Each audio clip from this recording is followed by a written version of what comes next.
Okay, welcome everyone as we learn the Mishna Yomis for this beautiful Monday night. As we are going to finish the first parak of Chagiga and start the second parak with very, very interesting Mishnayos. Before we do, we're going to say Kpitul Tilim for Eretz Yisrael. Shila Malo Yisasayna Yelahorim Me'ayin Yavo Yezri Ezri Me'madina Yisay Shemayim V'oretz Al Yitain Lamoit Raglecha Al Yonum Shemrecha Hinei Lo Yonum V'lo Yishon Shomer Yisrael Adonai Shemrech, Adonai Tzilchal Yad Yeminecha, Yomim HaShemesh Lo Yakeka, V'yoreach B'Layla, Adonai Yishmarcha Mikora, Yishmar Es Nafshecha, Adonai Yishmar Tzeischa V'yecha, Me'ata V'yad Olam, Ma'achenu Kol Beis Yisrael, Hanesunim Batzar V'Shivya, Ha'im Dimei Mayam Mayabasha Makim Rachim Aleim, V'yotziim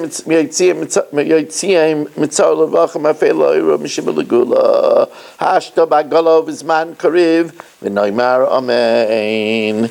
And we will learn now Mishna Ches in the first parak of Chagiga, sponsored Lili Nishmas Yaakov Moshe Ben Zev for the schus of Avram Ben Yom Benish Ben Malki Yudis and family.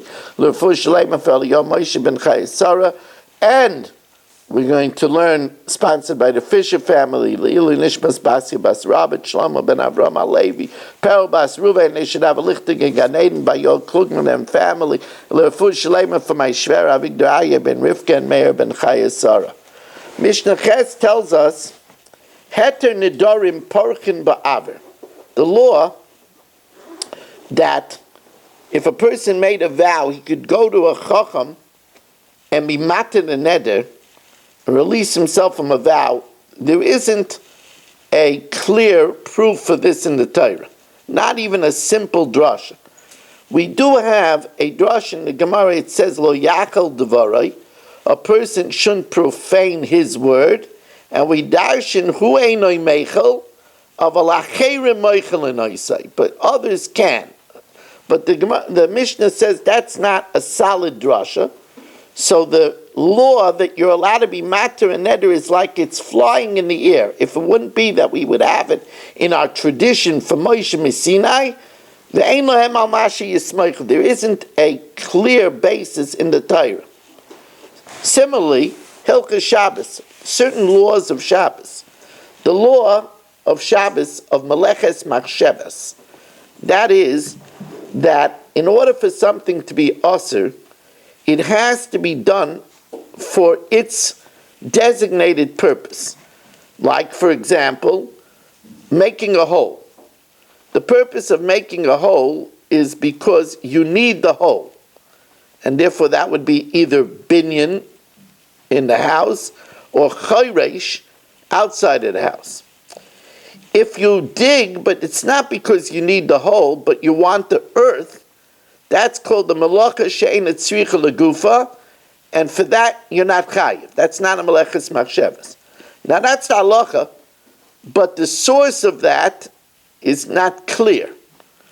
Similarly, chagigos. There's a mitzvah to bring a carbon chagiga on Yom Tov, because it says v'chagoysim oisay chag la'Hashem. But it's not clear that that means a carbon. It could be dancing, because chog chuga also means to dance. V'ama'ilois. When it comes to the issue of trespass in kochim, there's a very interesting halacha. If I have money of hektish, I forget, and I give it to Yisrael, that he should buy me a pound of rye bread. In the event I don't remember that it's hektish, and Yisrael buys me the pound of rye bread, then I'm moil, because we learn out that here there's a shliach l'dvar aveira, since we were both a shogeg. But if before Yisrael buys the rye bread, I remember, I gave him hektish money, then Yisrael is moil, because I can't be moil, because now I'm amazed.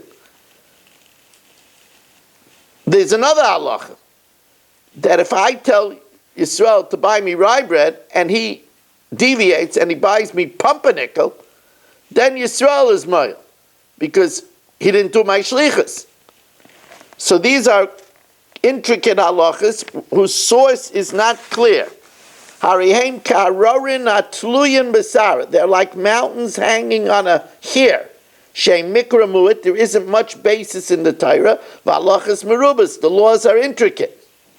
However, hadinim, the laws of Jewish jurisprudence, torts, and the damages of pits and oxen, and the laws of stealing and deposits, that's very detailed in the Torah. V'avodos, the procedure of the kachim, shchita, kabbalah, halacha, zrika, right? It's very detailed by each of the karbanos. Hataras v'atumas, and also the laws of tara and tuma. There's a lot of details in the Torah. V'aroyis, also the description of the forbidden relationships. Yesh lahem al mashi yismeichu. There is a lot of information in the Torah.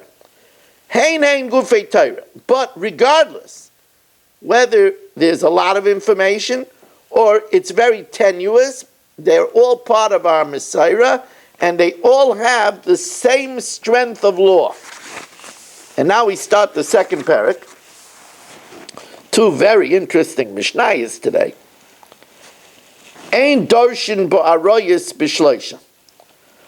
We don't teach intricate laws of forbidden relationships that are not so well known, like you can't marry the mother of your father-in-law. That's not so well known. You can't teach it to 3 students. Because if you teach it to 3 students, 2 of them might be talking to one another while the Rebbe is having a conversation with one, and they'll miss out. You see, if it's 2 students, then they won't talk together and disregard the Rebbe. So they'll both listen. So anything that's so important, you shouldn't teach to 3. V'loi b'maisei bereishis b'shnayim.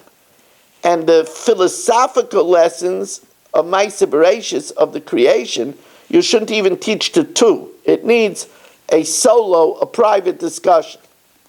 V'loi b'merkava. Now the Merkava is the esoteric vision of the divine chariot in Yecheskel and Yeshaya. And this is of course beyond our pay grade, definitely beyond mine. But in the past, there were Rebbeim that were able to give over, as the Rav said, the knowledge of certain holy names that could be said and allow people to gain a vision of the Malachim in their service and different chambers of holiness, one within another, which was called being Seicha B'Ruach HaKodesh. That knowledge you can't even give over to an individual unless he's very wise and he can grasp from hints. If you just give him the perimeter of the subject, he could already grasp the rest. The divine chariot, even b'yachid, even to an individual student, unless he's wise, and he could grasp by himself when you just give him the rudimentary first pieces of information. Whoever looks into 4 subjects, it would be better that he didn't come into the world, because these subjects could confuse him so much that it could lead to heresy. And if you're going to be led to heresy, it's better that you're not in the world. What are these 4 subjects? Says the Mishna, Mala, what's above the heads of the Choyos in the heavens. Malamata, what's very below. Malafanim, what happened before creation. Or Mala Acher, and what happens after the end of time. These are subjects that in the shell of mortality that we have, we can't grasp them. A good comparison is you can't explain to somebody that's blind from birth the beauties of a rainbow. You can't explain to somebody that's deaf the pleasure of a symphony. So similarly, you can't explain to people that are in a world of time what it means existence without time. And if you're going to try to do so, it's going to lead to confusion and maybe heresy.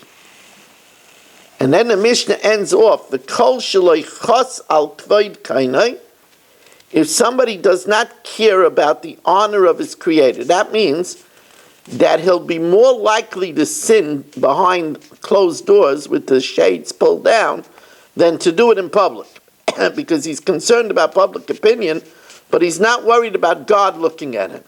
So he's not concerned of the honor of his creator, then it would be better that he didn't come into the world. Very strong words. Okay, Rabbi Isai, that was a mouthful as well. Tonight we really really had a job. Again, if you want to support the share, 718-916-3100, rmmwsi@aol.com. Tomorrow night at 8 o'clock, Chumash share on Noyach on Wednesday night at 9. Thank you for joining us, and have a wonderful evening.